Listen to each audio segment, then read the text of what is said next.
Hey YouTube, today we're going to talk about another Glock, and this is going to be one of my favorite Glocks to talk about. So before we get started, we're going to show you there's nothing in it before everybody freaks out. This is a full-size 45 ACP. This is the Glock Model 21. This one happens to be a Generation 4 Glock 21. I do understand they just came out with a Generation 5, and we'll talk about that here in a few minutes. But this is the Gen 4 Glock 21 full size. Now, Glock got into the 45 ACP game in 1990, I believe, is when they released this gun, this full size 45. And to my knowledge, this is the largest frame that Glock has. Now, a big complaint a lot of people have about this particular gun and this frame size is the frame is so big here. If you have really small hands, you're going to have a hard time reaching around the grip to this gun. I have pretty big hands, so it's not an issue to me. It's comfortable to hold and shoot. But I could see how it would be an issue for somebody with real small hands to grab around this. Now, the Generation 4, one of the things they did is they changed the texturing on the grip, and I do like that better than the previous Glocks. The previous generations, they were a little slick. They made this mag release a little bit bigger, and it just seems to work right there. I mean, it just seems to be, that was a good change.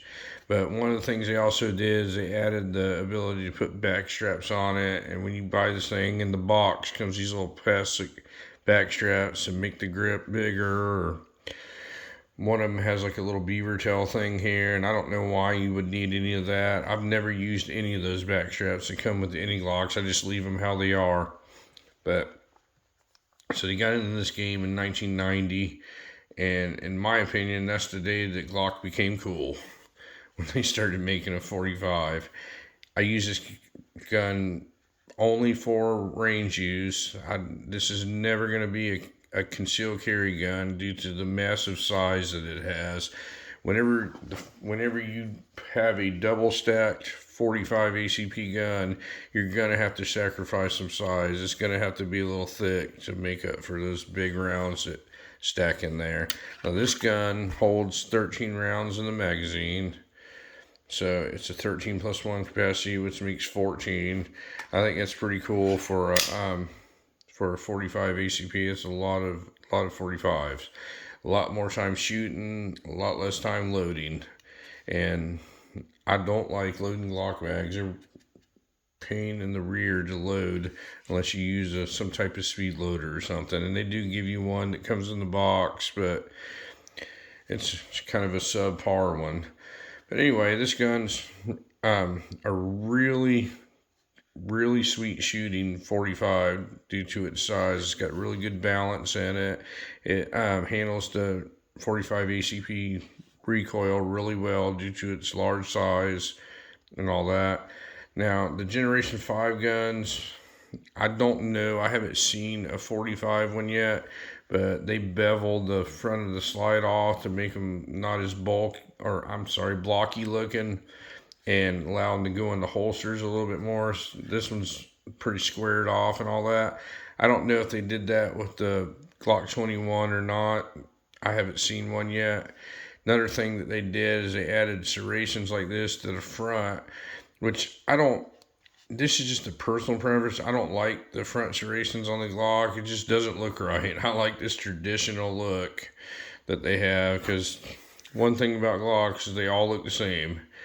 And when they start changing them, stuff like that around, I don't do the whole getting close to the muzzle like this and press checking and all that. I think that's stupid anyway. You should never have your hand in front of a muzzle of a gun that's loaded, and that you have it double and triple checked. So if you're press checking, you're probably not paying attention anyway. I know when there's a round in this gun and when there's not a round in this gun. Plus, the little ejector sticks out. The ejector sticks out anyway. It tells you whether the thing's loaded. I don't know why people always walk up there. I think they just want to look cool and walk up to the line and go like that and press check it. It's absolutely stupid. Like a lot of things that people do in this world are stupid. That's one of them. But yeah, this is a really cool gun. I have no complaints about it except for it's got the Glock trigger on it, and I don't know why these things are so inconsistent. Glocks are. I mean, they don't have the greatest triggers anyway. You have to get used to them. But out of all the Glocks that I own, and this is my second favorite one. My favorite one is my Glock 30S that I carry every single day of my life. It's a compact 45 ACP, and I have a video on that one too. This is my second favorite one because this is a full-size 45 that I can take to the range. But for some reason, this gun, out of all the Glocks I have, this one has the worst trigger out of all of them. It just doesn't feel as good as the rest of them. It still has that sponginess, but it just, I don't know, it just doesn't feel like the rest of them, I guess you should say. The reset's fine. It's just like every other Glock. See, but it just doesn't feel right. I do put in all the Glocks I put one of those little Ghost 3.5 pound bars to lighten it up just a little bit. All it does is change the little angle of the way the mechanism works in there, and it lightens it up. It isn't actually a 3.5 pound pole, but that's what they claim on the advertisement. It just makes it a little bit smoother and crisper when it works. But I really do like this gun. I think if you're a Glock fan, you should own one. I don't like the fact that Glock puts plastic sights on their guns, but that's never going to be an issue with this one because it's never going to be carried. It's just too large to carry. So, I mean, if you don't abuse it, don't drop it or anything, I don't see how it'll ever be an issue. Gucci Glockers, that's the first thing they do to them is take the sights off of them. And I've been guilty of it myself, but it's only in the ones that I'm going to have in situations like carry guns and all that where I know that there's a possibility that this will get broken. But this one, I'll never change them because there's no need to. It goes to the range, shoot it, lay it down. There's no reason you're going to break it. But one of the complaints people have about Glocks, and I can see how this could be, it's not that big of an issue to me, but I can see how people complain, is this grip angle. Especially with a massive gun like this, it's just different than pretty much every other firearm. This grip angle is very odd. I'm a 1911 shooter, so it's definitely different than that. But I don't see it as a deal breaker, the way the grip angle is. I can hold on to it fine, and I can shoot this gun fine. If I didn't like this gun, I wouldn't own this gun. But the Generation 4 still have the finger grooves in them. And there's a whole freaking group of wing nuts that don't like the finger grooves, and there's a whole group of wing nuts that do, and I think they get into online debates at 3 o'clock in the morning in their mom's basement on over whether Glock should have finger grooves on them or not. But I personally don't care. It doesn't matter to me whether they have finger grooves or not. I guess if I was to be in the ideal world and choose one of the two, I would choose that it not have the finger grooves in them. But I would never walk into a store and say, that thing has finger grooves in it. I don't want it.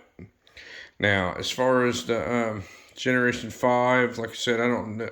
I think they have the front serrations on it, and they look just like this. And Glock has kind of some subpar slide serrations anyway. They're just plain Jane, straight up and down. But hey, that's what made this company successful for over 40 years.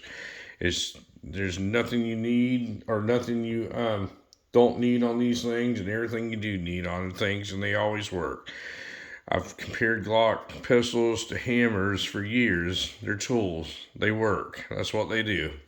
And if they're not going to win a beauty contest, but you can rely on it. But yeah, I'm not just real fond of the way the ones look with the front serrations on it. Now, since they offered a Generation 5, like very recently with this gun, am I going to go buy one? No, I am not. I've stated this before. I do not dislike Glocks. I like them a lot. I know they have their purpose in life, and they work. And every one that I have serves its purpose for me. But I'm not one of these wingnut Glock collectors who thinks that the newest and greatest one came out, so I'm going to run out and buy one. I have this one. This one works for me. If I did not own this one and I was in the store, yes, I would buy one because I like to own a full-size 45 Glock. But now that I own one, I don't need to own two because I would literally have two of the exact same thing. I mean, I'm not left-handed, so I don't care that it has an ambidextrous thing on the side, and that's just me. I mean, a lefty probably never owned one before until they came out with the Generation 5, so now he can go buy one, he or she. But I'm not a guy that's going to have every generation of every model Glock made. It's just not my thing. It's an Apple iPhone thing. People will wait in line in the snow, rain, heat, whatever, to get the newest iPhone that did the same thing that the last one did.